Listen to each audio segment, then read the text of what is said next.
A video promoting the NBA 2K14 video game released on Tuesday. Michael Jordan talked about players that he would have liked to play with, but he also talked about who would beat him in a game of one-on-one. Let's listen. If I was in my prime, who would I want to play one-on-one with? That list is very long. I start off with Jerry West, Elgin Baylor, Kobe Bryant in his prime, LeBron in his prime, D-Wade in his prime, Melo. That's a good start. Yeah. I don't think I lose. Other than Kobe Bryant, because he steals all my moves. Kobe steals all his moves. Well, of course, LeBron and Kobe responded. LeBron said this on Twitter. MJ said that, I've thought about that matchup, but no one will ever see it, and it's not going to happen. It's good for people to talk about. And Kobe, here's his response. Domino effect. I stole some of his. This generation stole some of mine. Hashtag the cycle. Kobe being humble, per usual. Oh, yeah. Stephen A., I'll start with you first. Beautiful quote from the Black Mamba. Yes. Definitely on point. Who would have a better chance? Because he's absolutely right. Well, listen, Kobe or LeBron? Kobe Bryant would have a better chance than anybody on the planet to beat Michael Jordan because Kobe Bryant, Michael Jordan is right. A lot of Michael Jordan's moves Kobe Bryant has. And Kobe Bryant stole, not to mention the fact that the one thing he never stole was that jump shot. Because Kobe Bryant is a better shooter than Michael Jordan ever was. That is just a fact. Michael Jordan was never that shooter. As great as Kobe Bryant is as an athlete and an attack in the basket in his heyday, he could never attack the basket like MJ. But MJ could never shoot like Kobe could. That's unless it was just time to make one. Well, again, we're talking about overall. Like I said, the moments are the moments. Yeah. Greatness shows up in moments. But when you measure a guy's skill set, you're talking about over the course of 48 minutes. You're talking about over the course of 82 games. You're talking about a game that you go into the backyard with, that you go into the park with in the summertime, that you carry with you in practice, et cetera, et cetera. Michael Jordan was never the shooter that Kobe Bryant was, but he was everything else and then some. And there were certain things that Kobe Bryant, strives to be, and he's as close to MJ as anybody, but there's only one MJ. So I do believe that MJ would have beaten everybody. But let's just break this down, Skip. Let's talk a little basketball here and break it down. He would have beaten Melo because Melo would never have been able to D Michael Jordan up. That's just a fact. End of discussion right there. Nobody could stop Melo. But Melo ain't stopping a Michael Jordan or an elite offensive player. And Melo is big time, okay? You look at a D-Wade, I think D-Wade would have been just a tad bit too small for MJ. Plus, he didn't have that kind of jump shot. So, no, he wouldn't have beaten MJ. You look at a guy like LeBron. LeBron is a physical freak of nature. Yep. It would have been very, very difficult for Michael Jordan to stop him. But his perimeter shot didn't have that consistency. Even though you're playing one-on-one, you wouldn't be shooting free throws. If you were shooting free throws, LeBron isn't as reliable as the other guys were for all of these years. So that wouldn't have happened. And LeBron wouldn't have done it. I think the one dude that would honestly have the best shot at beating Michael Jordan is Kevin Durant.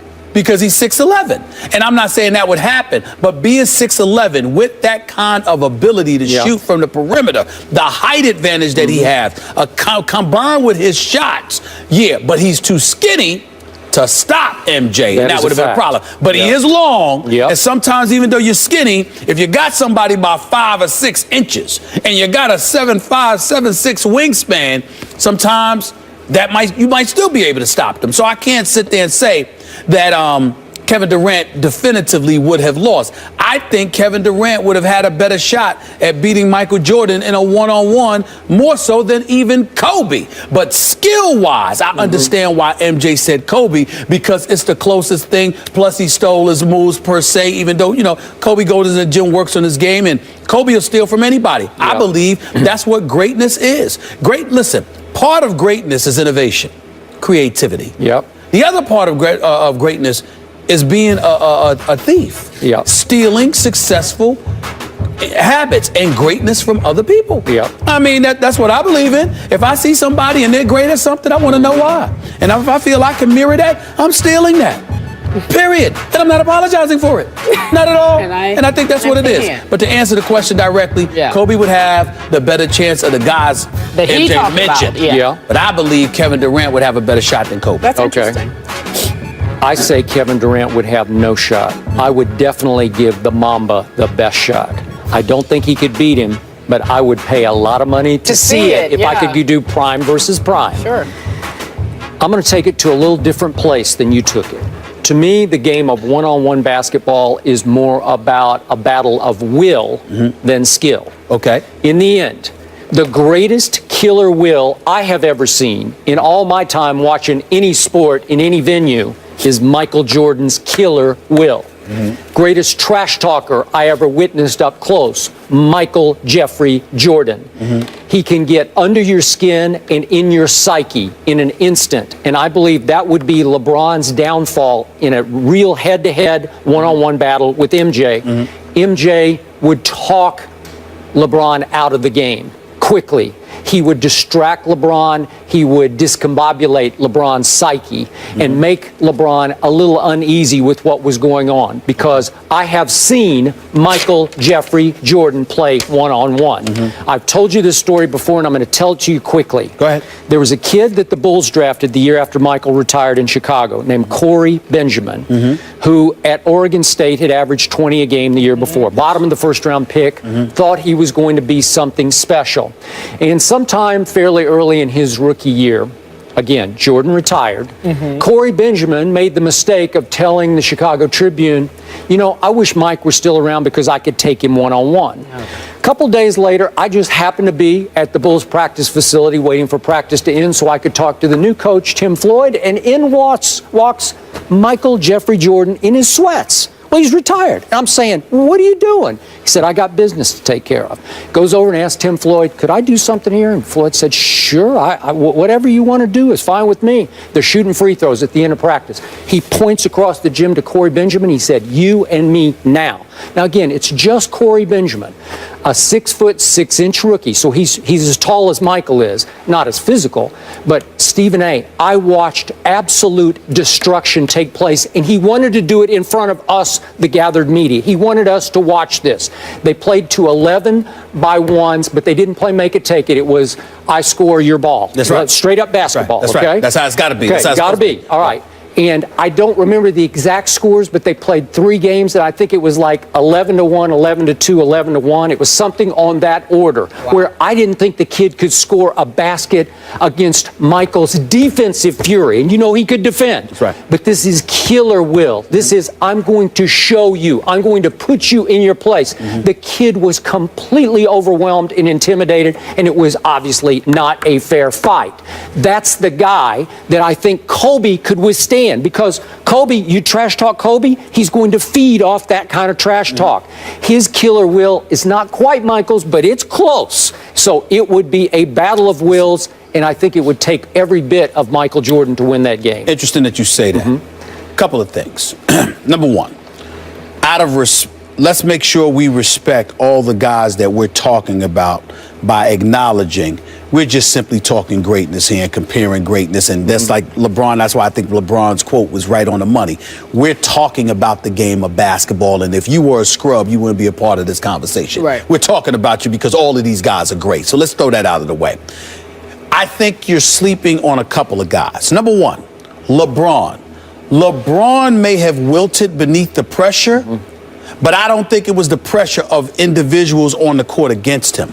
It's the ambiance, it's the moment, it's the people watching, it's all the chibber-chabbering and the talking and all of that other stuff. That's why going to Miami is one of the greatest things that he ever had to ever happen to him. Not just because he was playing with an assassin like Dwayne Wade. Yeah, I agree. But also an assassin that is the president of the Pat Heat, Riley, I which agree. is Pat Riley. Yep. Pat Riley knows how to get you to tune that But stuff they taught out. him how to handle it. They I agree. taught him how to Yeah, handle I it. agree. I mean, he should be indebted to them for the rest of his career because I'm telling you, they help you in that regard. Pat Riley is that type of dude, okay? Okay. That's one. Okay. Number two, you've got somebody like Kobe. Like you said, Kobe could handle it. Kobe could definitely take it. But when you talk about one-on-one, Skip, I got news for you. That's why that's why the stars are who the stars. Because after all the coaching, all the schematics, everything is planned and outlined and detailed, etc. At some moment in time, it comes down to you being able to say, buck all of that, give me the ball, move out of the way, and watch me take this to the promised land. Because that's what happens. Like George Karl, a new analyst with the network. We're looking forward to working with him. Has highlighted on many occasions, the reigning coach of the year, by the way, has highlighted on many occasions. He said everybody talks about wanting to be great. They all want to be great come contract time. They want to be recognized for greatness. But when it's time to stand up and really put your greatness on display in those pressure moments, you'd be surprised how short that list is. There's a whole bunch of dudes that don't want it. LeBron wants it now. D-Wade always wants it. Kobe always wants it. I believe to some degree Melo wants it. We're going to find out with Russell Westbrook now being out how bad Kevin Durant wants it. But those are the kind of things that we're talking about here. So I do believe that, again, you're right about MJ, but at the same time, there's a reason Kobe's in that conversation. There's a reason LeBron deserves to be in that conversation. Wait, Stephen A., he said that he doesn't think LeBron could handle MJ mentally. With 2 rings right now, where LeBron is, you give him a fair... Well, I've always felt like LeBron could be see, and that's where Skip and I differ. I've always believed that in a one-on-one matchup, LeBron would be, not that he would win, because I think skill-wise, MJ had the edge. But I always believed that LeBron could handle it. Mentally. The issue for LeBron mentally wasn't an opponent. If you watch LeBron, he's at his best when somebody's talking smack to him on the court. It's like bring the I'm ring. not sure if that somebody were Michael Jordan, that would be different. You don't think that would bring out the best? No. See, what happens is that, again, it's the outside stuff that affected LeBron, not somebody on the court. On the court, you're LeBron. If anything, you're feeling pity for most people half the time. Not that that would apply to MJ ever, but you're feeling pity. I've watched LeBron go up against the Lakers with Kobe. I watched him go up against Boston with Paul Pierce and those boys. And the more smack they talked, the more he came. It's when you've got the ancillary, the peripheral stuff on the outside. That's where he got affected, and Kobe was never affected by that. Last quick thought. If you go big men, MJ versus any big man one-on-one, I don't think he could beat Shaq one-on-one. Of course not. It's just too much. He's too powerful. Well, he can't stop him. He just can't stop him. But they can't stop him. Yeah. So just for the record. But he threw all he only threw out guards. He did. Elgin Baylor, Jerry West. He He didn't mention any big men. Wouldn't we love to see that? Good to